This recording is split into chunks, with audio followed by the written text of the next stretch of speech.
Ce jour est enfin arrivé.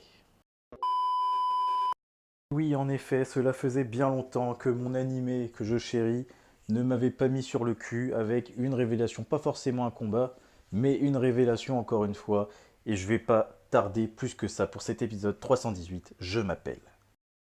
Et j'aurais pu commencer par la fin, mais on va y aller tout doucement. Pour avoir ce petit effet de surprise accompagné de belles images, c'est parti.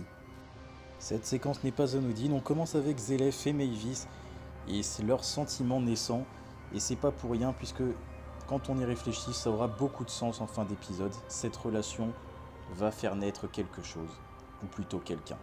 Nous prenons pas trop la tête pour l'instant avec cela et reprenons ce combat entre Gildart et Auguste. Si nous reprenons le contexte, Gildart a beaucoup de mal à vaincre Auguste de par sa facilité à bloquer ses sorts et ses attaques, mais il y aura une exception avec Kana qui va entrer de temps en temps en jeu. Gildart va subir quand même pas mal de coups, ne sera pas blessé gravement mais se retrouve dans une impasse. Auguste, inutile de le rappeler mais je vais le faire quand même parce que je suis quand même assez chiant, possède et assimile toutes les magies connues dans ce monde. Aussi puissant soit Gildart, sa magie de dislocation n'a aucun effet. Et c'est ici que ça va commencer. Auguste nous le ramène depuis le dernier épisode, pourquoi l'empereur n'a-t-il jamais aimé son fils ? La vraie anomalie de cet épisode, ce sera ses esquives sur les attaques de Kana de la part d'Auguste. Il y aura une vraie incidence par rapport à ça, ce n'était pas du tout anodin et on le verra bien assez tôt. Jusque là, pourtant, il évite les attaques de Kana, mais celles de Gildart, il peut les encaisser.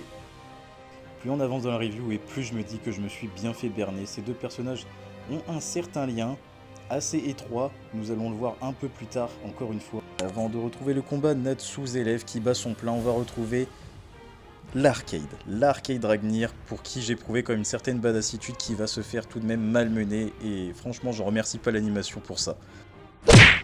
Voilà l'arcade qui veut protéger son père, Zelef, et même là je me dis qu'il y a une forme d'instinct de revenir auprès de Zelef. Souvenez-vous d'Invel qui disait ça à propos de certaines créatures. Je vous donne un gros indice par rapport à la fin de cet épisode, mais poursuivons. Et je m'en rends compte seulement en le disant maintenant, c'est ça le pire. Sinon, entre-temps, Mavis va venir. Mavis en effet se dirige vers la guilde et par télépathie informe Lucy, Gray et Happy de sortir de la guilde et de venir la rejoindre. Il en va du destin de Natsu et c'est une phrase assez mystérieuse pour laquelle nous n'aurons que de précision pour le prochain épisode sûrement. Et cela ne sera pas la seule phrase assez mystérieuse puisque Zelef qui s'amuse comme un fou, lui qui a tant attendu Natsu venir à sa rencontre, va lui aussi dégainer cette petite phrase choc.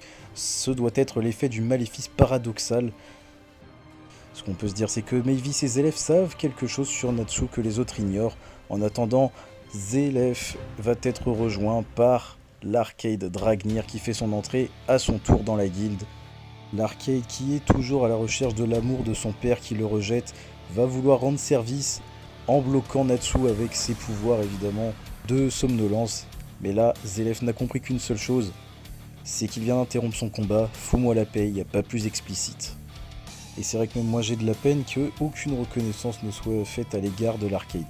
Mais là, on va revenir à un point antérieur, c'est l'apparition de Precht dans le passé évidemment, un flashback. Un flashback qui nous amène à l'époque où Mavis venait d'être enfermée dans une lacryma. Avec cette information délivrée par Precht qui était maître de guilde à cette époque-là, qui nous informe que Mavis attendait un enfant. De rien, ces images à la chaîne veulent dire beaucoup. Le dénouement est proche, ne vous inquiétez pas, même si vous êtes déjà au courant. On va faire les choses bien. En attendant, Gildart se refait face avec Auguste, avec Kana évidemment. Gildart qui retente des attaques à base de dislocation qui ne vont pas fonctionner. Mais Gildart va se rendre compte de quelque chose et c'est à partir de là que le tournant de cet épisode va prendre cours. Là, il y a quelque chose qui a travaillé Gildart. Kana lance un sort à base de cartes et il esquive, alors que Fairy Glitter, toutes les attaques de dislocation surpuissantes de Gildart ne valent rien sur Auguste qui va attaquer Kana. Il va falloir un très beau sauvetage de la part de Gildart qui commence à peine à comprendre comment fonctionne Auguste. Gildart va serrer les dents, faire face à Auguste avant de péter le bâton d'Auguste qui lui servait jusque-là à lancer tous ses sorts. C'est un épisode où on switch beaucoup sur les scènes, et à ce moment-là, on se retrouve encore avec Zelef et l'arcade en pleine discussion.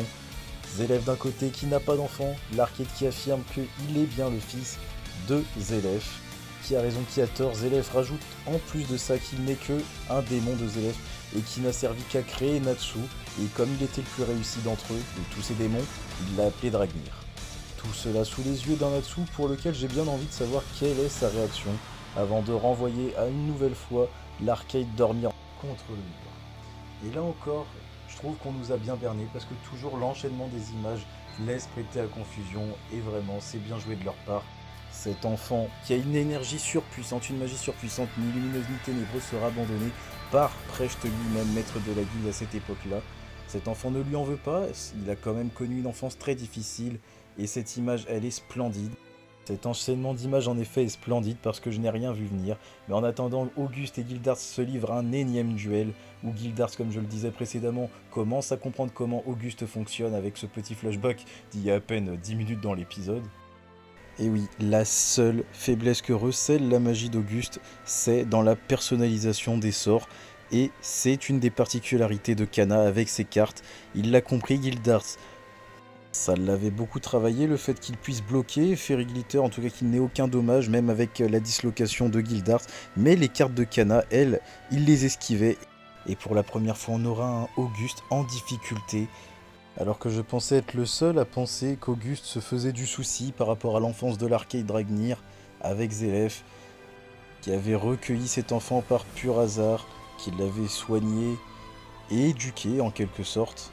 Mais la chose là-dedans, c'est que Auguste ne se pose pas ces questions pour rien, pendant que Gildarts en finit en tout cas sur cet épisode avec une nouvelle technique. Il l'achève Auguste sur cet épisode en tout cas avec Cieux Absolu, une nouvelle technique qui nous donne de belles images. Et on assistera là au dernier va-et-vient sur les flashbacks et le combat entre Gildarts et Auguste, et le méli-mélo Zélef, Natsu et l'arcade, puisque finalement cet enfant qui a un air de ressemblance avec Mavis, Dixit Zélef, va être nommé Auguste. Et là c'est la claque pour moi, puisque je l'avais pas du tout vu venir. Auguste est bien le fils de Zélef, et c'est non pas l'arcade Dragnir qui a été seulement un démon des livres de Zélef. Il avait raison, Zélef, il ne mentait pas. Et là où je vous disais que c'était bien beau, c'est que finalement on nous a longtemps berné avec ces images rapprochées toujours entre l'arcade et Auguste. Il y avait toujours un lien et moi j'avais rien vu venir, je vous garantis que c'est vrai. Et franchement j'ai bien aimé avoir été surpris comme ça en fin d'épisode. C'est sur cette petite note que cet épisode et cette review de l'épisode 318 s'achève. Comme d'habitude, si tu as aimé cet épisode, tu sais où ça se passe. Si tu as juste envie de me laisser ton ressenti par rapport à l'épisode ou cette petite review, tu sais où ça se passe. Moi je te dis ciao, à la prochaine pour la prochaine review, pour l'épisode 319. Porte-toi bien et ciao.